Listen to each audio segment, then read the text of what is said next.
êtes toujours à bord de votre compagnie RC Midi, n'est-ce pas? Et voilà, donc nous allons atterrir dans quelques 15 minutes. Le Rodarac Abidjan de Plateau est avec nous. Je voudrais qu'on les applaudisse très très fort. Le Rodarac Abidjan de Plateau et le Rodarac Abidjan Billetterie aussi est là. Ça va, ça se passe bien? Vous passez un bon moment en notre compagnie? Le voyage est agréable, n'est-ce pas? Merci beaucoup. Et le fan club, c'est midi, toujours au rendez-vous. Et l'université UCAO, Université catholique de l'Afrique de l'Ouest, est aussi là. Voilà, de part et d'autre. Il y a une réponse qui t'a échappé lorsque tu as posé la question de savoir s'il passait un bon moment, un bon voyage. Une réponse qui m'a échappé à moi ou à eux?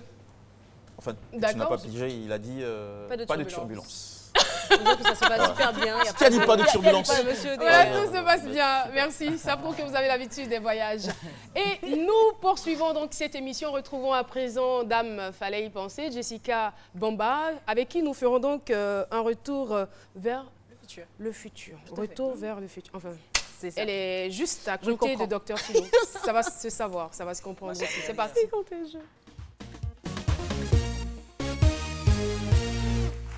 Alors oui, Caroline, le retour vers le futur, en fait, c'est pour passer en fait, du passé donc, au futur. C'est tout ce qui est vieux qui revient à la mode. Donc c'est vraiment juste un jeu de mots et qui fait référence à un film qui est sorti dans les années 85. Voilà, je me comprends. Tout à fait. Ah, ok, Back to the Future.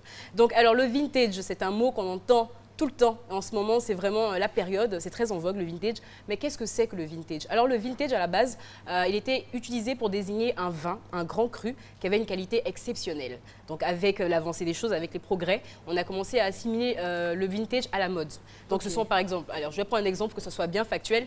Éloi Sessou, en 1950, fait une tenue, comme celle que j'ai mise aujourd'hui, une tenue d'Éloi Sessou en 1950. La même tenue est revendue en 2016. Et elle est mise par, je sais pas, X ou Y personnes. Ça, c'est la mode vintage. Et en général, ce sont des pièces qui coûtent excessivement cher. Donc, la mode a récupéré l'expression vintage. Malheureusement, Éloi Sessou, il ne m'a pas dit qu'il était Highlander. Non, c'est jamais. Ne lui dis pas, ne lui dis pas. Okay. Donc on va et là maintenant on retrouve le vintage dans la mode. Donc c'est dans la déco pardon. Donc c'est très simple, c'est tout ce qui était meuble, tout ce qui était objet qui a appartenu aux années 50, 60, 70, on peut pousser au moins encore jusqu'en 1980 dans les années 80 et qui revient à la mode en 2016, c'est ce qu'on appelle le vintage. Et en général, ces pièces-là sont des pièces qui quand je vous dis une pièce qui a existé en 1950, qui a été fabriquée en 1950, qu'on peut réutiliser en 2016, c'est que quand même la qualité était quand même impeccable. Il n'y avait rien à dire. Vous allez trouver ce qu'on appelle les buffets. Aujourd'hui, on parle de consoles. Mais sachez qu'aujourd'hui, si chez vous, vous avez une décoration qui est design, qui est moderne, que vous n'avez pas une petite touche de vintage, vous êtes complètement out. Voilà. Donc là, on a une image, on va essayer ensemble de décortiquer ce que c'est exactement le vintage. Donc dans les années 50, il faut comprendre que les couleurs étaient très vives, hein, donc c'était très vitaminé, donc on retrouvait du jaune, de l'orange, qu'on assimilait aussi à des couleurs pastel. Donc vous allez retrouver du bleu, un peu pâle, un peu de rose. Et les imprimés étaient assez particuliers parce qu'ils étaient géométriques. Donc vous allez trouver des draps, par exemple, avec des losanges, avec des carrés, avec des ronds. Et le fleuri était très, très, très en vogue. Donc comme je disais, le buffet, maintenant on parle de console, c'est plus la console, on retourne au buffet. Donc quand j'ai parlé de buffet, Philo me dit les cafards. Non mais je sais pas. Non parce qu'à l'époque les buffets qu'on gardait chez les grands-parents, il y avait toujours des cafards dedans. Voilà. Donc on revient, c'est-à-dire on utilise, on repart sur des matières comme et puis il y a les Pico. Pico, tout à fait. Oui, merci. Merci beaucoup. Donc on repart avec les buffets, on repart avec les chaises en fornica. Je ne sais pas si vous savez ce que c'est. Le fornica, c'est une sorte de résine. Donc, on ne sait pas si c'est du plastique, on ne sait pas si c'est du fer, mais c'est très, très solide. Et même encore aujourd'hui, vous pouvez retrouver des pièces qui ont existé en 1960 que vous pouvez réutiliser avec un coup de peinture. Donc, c'est pour vous dire que le vintage, ça revient vraiment en force. Mais où trouver ces objets-là? C'est là où le bas blesse. Parce que retrouver des brocantes, c'est pas... Au musée, on peut les trouver au musée aussi. Mais en général, le musée, c'est pour exposer, c'est pas pour acheter. Merci. Donc... Non, c'est pas ça. Tu as raison, Simon. Moi, je vais t'aider dans ton truc. Tu as raison. Donc t'embête. Voilà. Donc pour retrouver ces pièces-là, c'est vraiment ça, le côté plus... Et un petit merci dessus comme pour tâcher. N'en rajoute pas, s'il te plaît. J'ai déjà assez de problèmes comme ça. Donc on va pas aller retrouver des pièces qui ont existé en 1950, c'est hyper compliqué. Donc aujourd'hui, toutes les entreprises ont décidé de faire des objets modernes, donc des meubles modernes avec les coupes qui rappellent les années 50, 60, 70 ou 80. Donc la particularité des meubles vintage, ce sont les pieds. Donc vous allez voir que tous les canapés, tous les sièges ont des pieds en compas. Donc vous avez les quatre pieds qui sont en compas et l'avantage en fait c'est que lorsque vous faites le ménage, vous n'avez pas besoin de déplacer le meuble parce que vous avez l'espace qu'il vous faut. Voilà. Donc le rotin qui revient aussi également en force. On a tous eu une chaise rotin, hein, maman, big up. Et voilà, donc ça revient. Le téléphone, on n'est plus au combiné, c'est plus le fixe. Donc le téléphone, c'est l'ancien téléphone qui revient. Les lampes tempêtes reviennent en force. La radio, enfin le poste radio qui capte même au fin fond dans les hameaux les plus reculés, et la lampe en forme de champignon. Donc c'est bien d'avoir une déco moderne, mais si vous n'avez pas une petite touche de vintage, vous êtes quand même un peu has-been. Donc mettez-vous à jour et vous allez voir, vous allez récolter beaucoup de compliments parce que ça permet de revenir un peu à son enfance. Voilà, donc merci beaucoup. Rien ne se perd, tout se transforme dans cette chronique. Merci beaucoup Jessica pour toutes ces informations. Et après le retour vers le futur, on va faire quoi? Un retour vers le présent? La lampe, non. Après, les couleurs, ça se discute, elle je est suis quand même entièrement belle. d'accord. En décoration, elle est très belle. J'en ai une en or. N'est-ce pas? Elle est magnifique. Voilà. C'est juste Tout de suite, on va retrouver pour l'actualité média Jean-Michel Honin. C'est parti. Mon Dieu.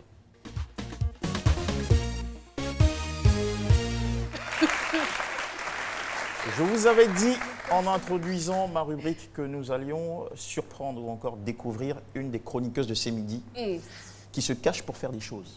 Ah oui. On a retrouvé Méliane Cuny. Et oui, elle fait des choses à notre insu. Regardez cette vidéo. Moi Ouais, qui je l'ai croyais que retrouvée. tu étais sage. Regardez. Elle va en beau photo. Mais ça, on le savait déjà. Ouais, c'est vrai. C'est vrai que je me sens. C'est vrai, en plus. Méliane Cuny. Mais en fait, moi, je suis pas très étonnée parce qu'elle aime beaucoup danser, cette fille. Mais voilà, on a retrouvé Méliane Cuny. C'est une jeune danseuse du clip de Force One, Zango, qui ressemble vraiment à Méliane Cuny. Si on y prend garde, en jetant un regard comme ça, on a l'impression que c'était à la distance. À l'œil nu comme ça, c'est possible? Voilà, clin d'œil à Méliane. Et puis le deuxième point, ça va être une question de cinéma ethnique. Je vais vous présenter un réalisateur qui produit des films en langue abourée parce que ça va être bientôt le Popo Carnaval. Depuis 2010, il le fait avec des moyens, un budget très modeste. Et des acteurs bénévoles qui pour la plupart n'ont pas été à l'école. Mais au final, le jeu il est drôle, il est plaisant, il est très éducatif. Il s'appelle Félix Coconi. En abouré, Coconi, ça veut dire le joli collier, un peu comme celui que tu portes en ce moment pour nous ravir et qu'on devrait saluer, n'est-ce pas? Ça, c'est la classe. Voilà. Il y en a qui savent parler aux femmes aussi. Il y en a qui devraient prendre exemple. Il a participé au concours du court-métrage Clap Ivoire en 2011. Il a vendu des CD de ses films. Il a projeté ses films également gratuitement dans des salles qui étaient toujours combles. Il sera en attraction au Popo Carnaval 2016 qui démarre le 28 mars et qui courra jusqu'au 9 avril. Et tout ça dans le but de consolider la pratique de la langue, de sauvegarder la langue abourée. Vous savez qu'on est dans un contexte de disparition de nos ethnies. On pratique davantage le français au détriment de nos langues maternelles. Et donc c'est une belle initiative. Voici un extrait du film Le Beau-Père qui raconte l'histoire d'un jeune marié qui, après le décès de son papa, est invité par son oncle à venir s'installer à la maison avec sa femme. Mais attention, l'oncle, il va craquer pour ce que vous voyez. Regardez, voici l'extrait. Mpere na sumuli mjoe enweli oyo gwana ni ya sarango na ko wet ma sala nyinga me Ese muai ntiga chango kuma iba ba ga ibe so menyo ba sie kame oh visio ba de ba mam nyaawle ke aga me tegra fun he se ekere ye he me pampe no fo mare mi abriji ate ayo Yeah. Papa, Yeah. Hello. Yeah. Zawa wali.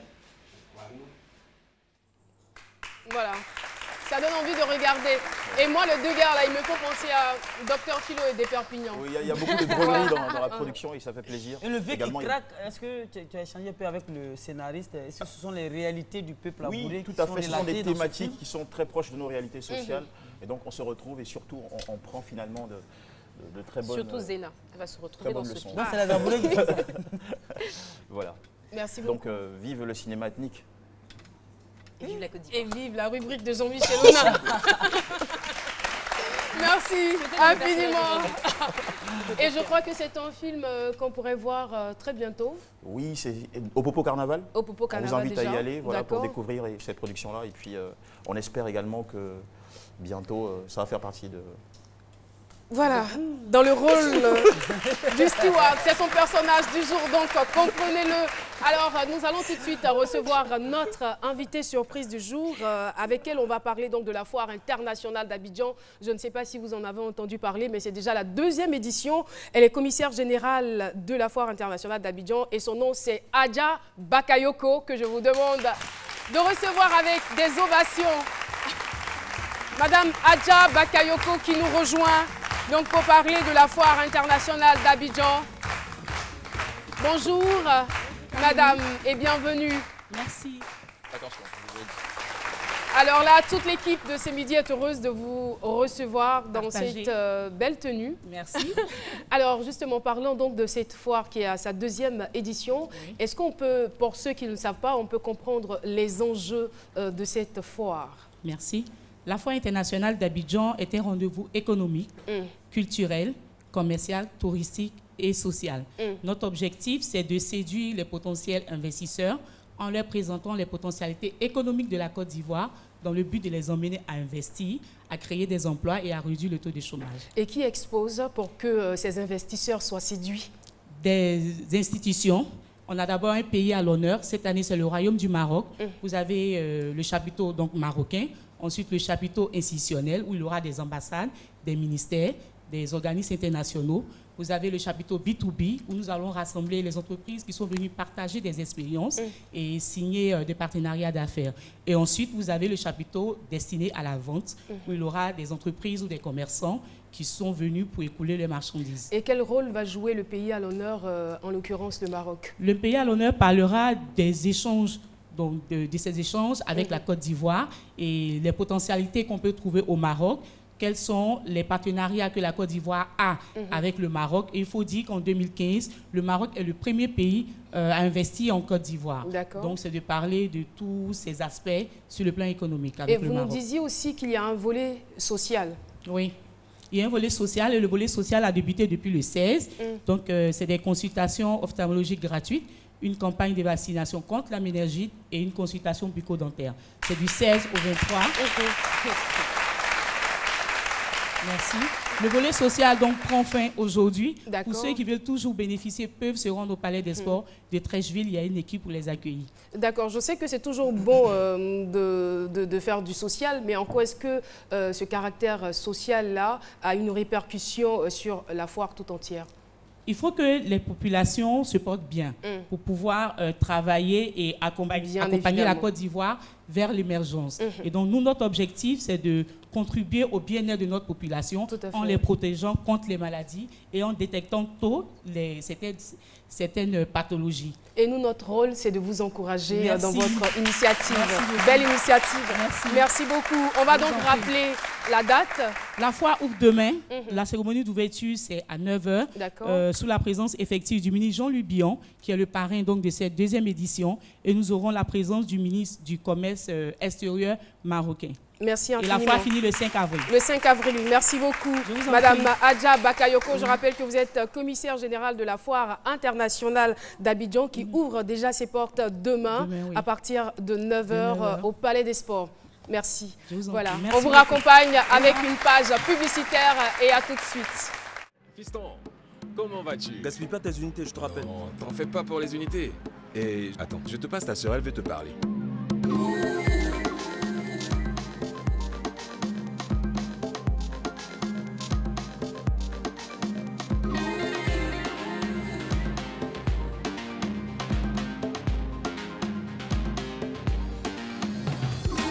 Papa, Oui, mon fils. Des unités. Avec les forfaits Easy Heure, prenez tout votre temps. Vous avez jusqu'à 5 heures d'appel, avec en plus des SMS et Internet. Tapez étoile 303 étoile 4 dièse.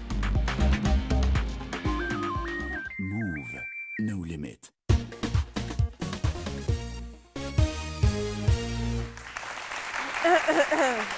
Le civisme et le savoir-vivre. En effet, en effet, en effet. Alors, comme je disais tout à l'heure, aujourd'hui, thème très, très important, bon, comme d'habitude d'ailleurs. Alors, comme beaucoup de choses aujourd'hui, la société, le civisme est en crise. Alors, de quoi est-ce qu'il s'agit? Qu'est-ce que c'est que le civisme? Vous allez me dire, mais qu'est-ce qu'elle va nous dire encore? En fait, le civisme, c'est ce sentiment que vous avez d'être, c'est ce qui fait de vous un bon citoyen. C'est ce qui fait de vous un bon citoyen. C'est votre attachement à la communauté. En fait, votre sens des responsabilités vis-à-vis de votre pays, de votre maison, de votre communauté. C'est ce qui fait que vous vous sentez concerné, que vous appliquez justement tous ces thèmes, tous ces sujets de savoir-vivre dont je parle tous les mercredis. C'est votre souci du bien commun. Alors, y a-t-il une grande différence entre la notion de citoyenneté et le civisme? Ou ce sont des thèmes qui se rapprochent? Le civisme est contenu dans la citoyenneté. En fait. Votre attachement à votre nation, c'est le civisme, c'est subtil en fait. Fait de vous un bon citoyen. Tout à fait. Parce que vous vous sentez concerné, vous avez une responsabilité vis-à-vis de votre pays. Votre sens du civisme, votre attachement à la nation fait de vous un bon citoyen. C'est ça le lien. Et, mais bon, malheureusement aujourd'hui, ce civisme-là est en crise parce que la société malheureusement devient de plus en plus individualiste. C'est-à-dire on est de plus en plus égoïste, on pense plus à nous qu'à la communauté. Et c'est pour ça dont je parlais de ECM tout à l'heure, qui est éducation civique et morale. Ce sont des notions qu'on inculque, qu'on doit inculquer aux enfants dès le plus bas âge, justement parce que ce n'est pas inné, on n'est pas avec le sens du civisme. C'est pour ça qu'on vous apprend dès le plus bas âge un ECM. On nous a appris. Est-ce que ça existe encore? Non, ça existe. Mais bon, comme j'ai dit, c'est en crise encore. Je suis sûre que là, si je fais un test, je vais demander c'était quoi la dernière leçon de ECM. Beaucoup vont chercher. Les grossesses indésirables. Déjà, voilà.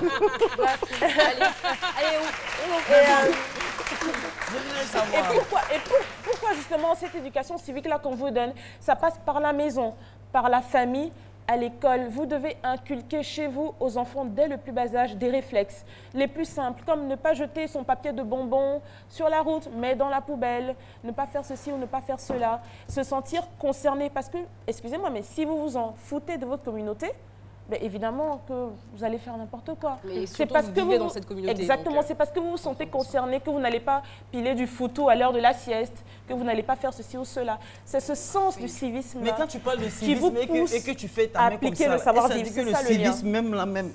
Non mais Philo, attends, son sujet il est trop sérieux. Justement, je voulais en parler parce que c'est ça en fait qui vous pousse à faire ou ne pas faire certaines choses. Quelqu'un pourrait jeter des choses dans la rue, faire ce qu'il veut. Mais c'est parce que vous respectez votre entourage, votre famille et les gens qui sont autour de vous. Et c'est très important. Que vous appliquez justement. On voit déjà sur les réseaux sociaux cette expression qui est très populaire.